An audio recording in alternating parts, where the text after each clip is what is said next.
Καλημέρα σας κυρία Χασάμπε, με το σκύλο σας. Γεια σου Πολύδωρε, καθαριότητα. Α, κατρούλα.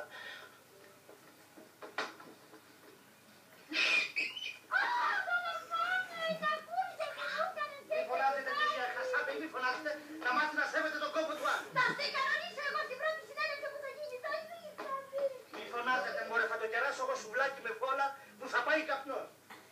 Άντε πάλι από την αρχή. Αναχαθώ.